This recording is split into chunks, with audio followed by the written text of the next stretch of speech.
All right, welcome everybody. Thank you for being here. I appreciate it. I love talking about coaching, and I'm assuming you all do too because you're here. Gail, did you want to say anything to start, or do you want me to just go right in? You'll chime in? Your show. Okay, great. Well, I don't. I'm from EdTechTeacher, the director here, and Jen taught this class last year. It was amazing. We had a full class, and the results of it were great. And then Jen also did some work for us with a school district, and she worked with the school district doing coaching. So she's a real expert. So we asked her to come back, and so here she is. So take it away, Jen. I'll keep my mouth shut. Fantastic. No, it's fine. And I don't want this to be formal. So please, if you have, I have some slides to share with you all. And actually, if you want to go to the link, the tiny URL, I have linked a bunch of resources as sort of a sneak peek. I try not to give too much away, but I gave you just enough to hopefully pique your interest and be interested in wanting to sign up for the course. If you have questions, just unmute and talk, or raise your hand, or whatever suits you is totally fine. I want to get your questions answered. If I go through the slides and you still have something you're wondering about, feel free to ask, or you can throw it into the chat and Gail can interrupt me. However you want to do it is fine with me.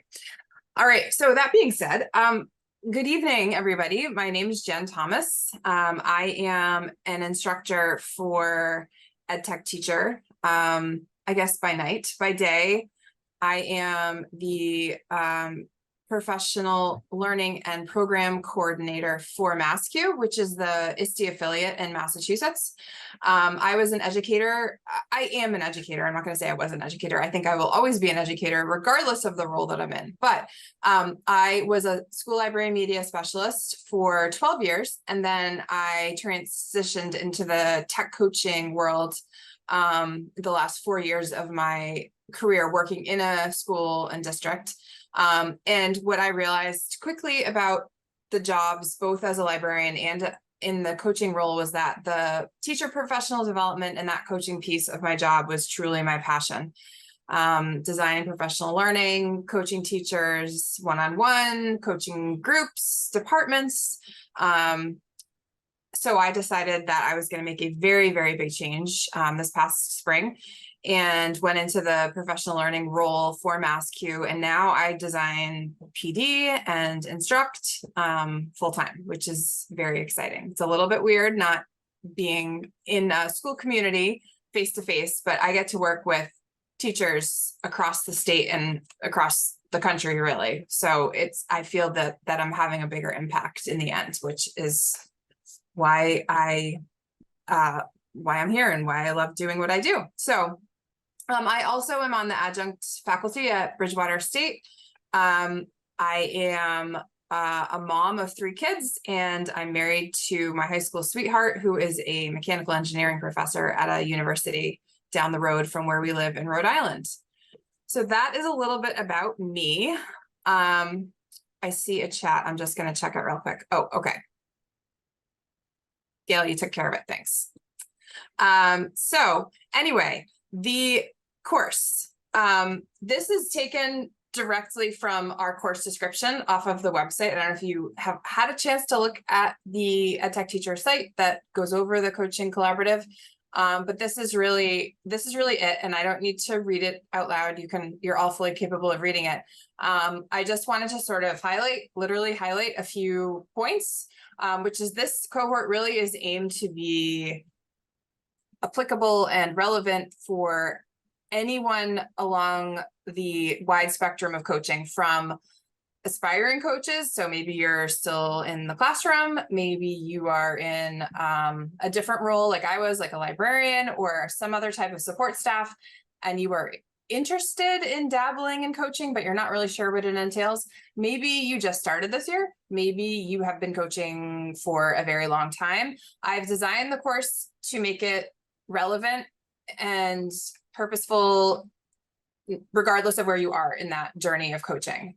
So don't feel like you're going to be, if you're a newbie, you're going to have no clue what's going on. Don't feel like if you are a veteran that you'll be bored. I don't think you will.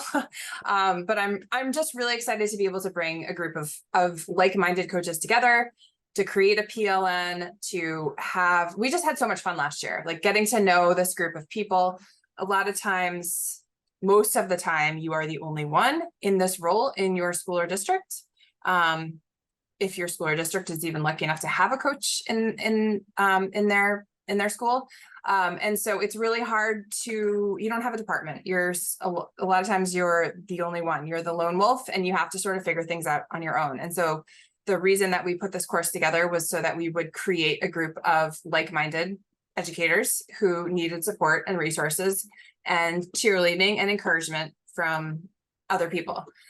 So we're going to talk a lot about the different cornerstones of coaching, the challenges that we have. We're also going to celebrate the triumphs. And like I said, we're all going to be able to discuss and help to shape our own PLN. I'm going to go into a little bit more detail about what the schedule looks like in terms of the discussion pieces. There'll be some classes that are more instruction, and there'll be some classes that are completely discussion and participant led. So I'll go into that in a minute. Are there any questions so far?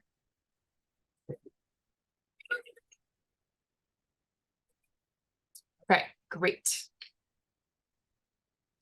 All right, so I'm just going to hit on a couple of the important things, the cornerstones, like I referenced a second ago, of coaching. We're going to start the course with really understanding what a coaching culture looks like in a school or a district, and what it means to establish a coaching culture. I think oftentimes there is a lot of misunderstanding about the role of a coach in a school. And honestly, depending on the school, your role as a coach could look completely different as a colleague's role as a coach in a different school or district. So we're going to talk a lot about establishing that coaching culture, which will really be the foundation of everything that we build upon. We're going to talk a lot about clarifying what you do as a coach and what you do not do as a coach. That's really important. I was a technology coach, and the number of times I was asked to fix things, if I had been, collecting money every time somebody asked me, I'd be rich by now. So there's a lot of things like that we're going to discuss. We're going to talk a lot about appointment schedules and how teachers like to communicate, and some additional tools and resources for time management and organization and things like that. And just establishing that culture. This is an example of something that I did, this picture over here on the right, a newsletter. I used to make monthly newsletters, and that would be a way to kind of like ground teachers in what my role was and was not. So the monthly newsletter is just one example of something that we will be talking about and creating too. And being able to use in our own schools or districts.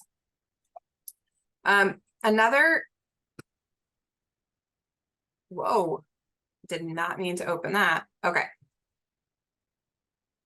Another extremely important aspect of coaching is building relationships with teachers. So this is really the cornerstone or foundation of building a successful coaching program, is building relationships, having buy-in, gaining trust, things like that from teachers. So we're going to spend the second month talking all about building relationships and what you can do strategies that you can use to build successful relationships with teachers.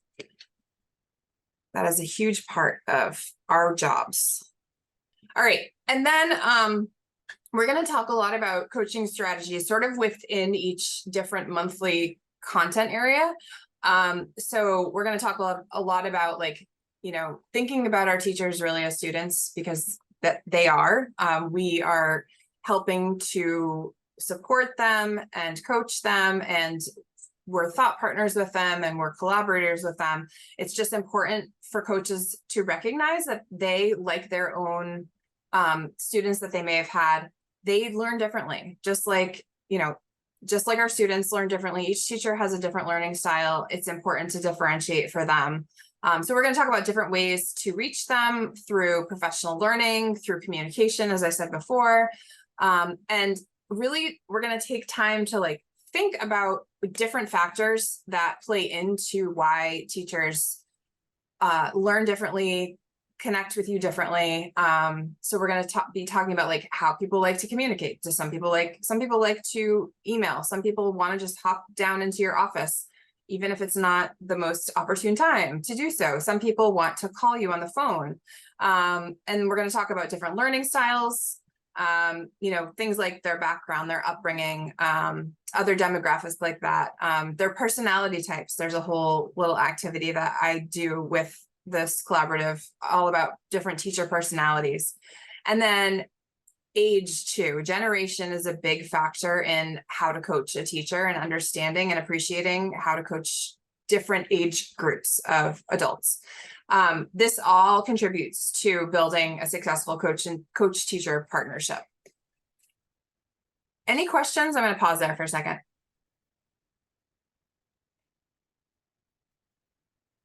Okay, great. Speaking of coaching all generations, this is just an example of one of the aspects of the course that I'm going to dive deeper into. One of my colleagues and I did a whole presentation just on coaching different generations and how that works and how you need to differentiate depending on the age. And it's not always so cut and dry. I put this slide here so that if you click on all of the links where it says over on the right, the little icons that say baby boomers, Gen X, millennials, Gen Z, those go into some examples of professional development that we've designed that we think align really well to the generations of the teacher. So feel free to check it out. This is something that, like I said, we're going to be going into more depth about because it's really important to understand that piece of a teacher's story is their age and how they were brought up, and you know, their values and all sorts of things that contribute to coaching all generations. We're also going to talk a lot about the coaching cycle. The coaching cycle is something that some of you may already use with your teachers, but we're going to go into depth with the coaching cycle. In particular, it's a challenge-based coaching cycle. So I always preach that it's important to have a challenge or a problem that you're trying to solve or help a teacher solve in order to have your time and collaborative relationship with that teacher be meaningful. I think if, you know, you have a teacher, and I'm sure this has happened to people that come to your office and just say, hey, I really want to try this new X, Y, or Z tool. And that's not really the why behind it. The why behind it is, or should be, I want my students to improve their fill in the blank skill, or become better communicators, or become better creators, or something like that. So we're going to talk a lot about how the coach using the coaching cycle. This example, actually, if you click on it, it goes to, this is the Google Certified Coaching Program, which if you haven't heard of it, you should definitely check it out. It's like the Google Certified Educator program, but it's designed just for coaches. And so a lot of this course I built around this 5-step coaching cycle, challenge-based coaching cycle model. So we're going to talk a lot about that too. And then we're going to talk a lot about the role of a coach as a leader in professional learning, because that really is a huge part of the job. This is an example of professional learning that I designed that was sort of just running in the background throughout the school year. So each month I would focus on a different theme, tried to go along with where we were in the school year. But I also try to always align it with, you know, the school goals, the vision of the districts, the school improvement plan, things like that. So in addition to the individual coaching that I was doing, the team coaching that I was doing, workshops that I would run, there was also these opportunities, and most of them were asynchronous, to offer teachers opportunity to learn something new, to earn PDPs, to be able to have evidence for their teacher goals. And so we'll go into a lot more depth with this, and you're actually going to be able to create several of your own professional learning monthly challenges, or however that fits into your specific situation in your school or district. This is the calendar, really. I didn't put the months of the course, just in case we had to shift things, but this is my general outline of the course. It starts in the upper left-hand corner with coaching culture. So it really just goes left to right, up to down, starting with October. So our first month is coaching culture. And then in November, we get into building relationships. And then December, the coaching cycle. January, we're going to talk a lot about like different tools and resources that you can use to help your own executive functioning and organizing and keeping track of meetings with teachers and things like that. February is learning about the people that are out there, how to build your PLN, how to network with people, conferences that you can go to as a coach, ways to ways to sustain that lifelong learning that we all, I think, probably are very passionate about. And then we go into a month focused on shifting practice, which is really talking about the power of the relationship between teacher and coach, and how a coach in a teacher's life can really help them shift practice. And I have a lot of examples of that from work that I've done with teachers in the past. And I'm going to ask you all to share your stories as well. April is the leading professional learning, and that's the slide before this that you just saw, all of those different monthly challenges, and also, you know, in-service PD and other opportunities and places where you might be asked to lead some professional development. And then we're going to end with SMART goals. In Massachusetts, we have SMART goals. It's an acronym, which you'll learn all about. If you don't know about SMART goals, I'm realizing that not all states use that acronym. I didn't know that. So we're going to talk about teacher evaluation and how coaches can help teachers develop goals, and then not just say, okay, good luck, but support them throughout the year, either through a coaching cycle, you know, through check-in meetings, through help asynchronously. So that's a really great inroad to build relationships with teachers when they are literally relying on your partnership to help them reach their goals for the year. So that is, that was very quick, a little bit of a sneak preview of what this course cohort is going to look like. Like I said, we had so much fun last year. It was just nice. You know, I'm so used to facilitating PD that I don't oftentimes get to do my own PD, but this felt like I was part of the cohort, and it was just a really nice way to build relationships with other coaches, a lot of whom I still keep in touch with. And the structure seemed to work well. We're starting Wednesday, October 11th. That's going to be the kickoff, the first class, the first live class. And the way that it works, and all of this information is on the website, but the way that it works is that the first class of the month will be new content, instruction, some activities, things like that. And then the second, and then you'll be given an assignment that will be due the second class of the month. And that will be discussion, sharing work that you've done, more student-led than teacher facilitated. I don't really want to call myself a teacher. That seems weird, but facilitator-led. And we'll kind of just go from there. And if that structure seems weird or isn't working for the group, then we can figure it out. But that's the general outline. This will run from October through May. There will be a little bit of a longer break around the holiday in December and the new year. And again, like I'm totally flexible. I will record all the sessions. If you can't make it, you can just watch the recording back. I want you to be able to take this and don't feel like just because you're going to miss a couple classes that you shouldn't sign up, because I get it. I'm a busy mom, like things happen, and I would rather that you, get what you're looking for. And if that means meeting one-on-one with you at some point, if you can't make it, I'm here for it. So this is my passion. I love doing this. I think it's really important to support coaches. And I don't think we get enough of our own PD. So that's why I'm here. So if you are interested in if you're interested in the collaborative and you're not sure and you want to talk to me about it, you can click my name right there. That'll open up an email that you can send right to me. If you're like, yes, let's do this, you can click to register. I don't think that, Gail, is there a deadline to register? Not really, right?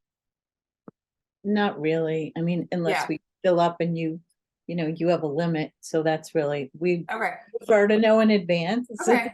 All right. So, Yeah. I mean, if people can sign up by the first week in October, that would be amazing. But I totally understand that it sometimes takes a while to make a decision because it's a year-long commitment. And but I promise it's worth it. You can apply for grad credit. Yeah. So I'm excited. thanks, everybody. Yeah. Thank you for joining. Good night. I hope to see some of you in October.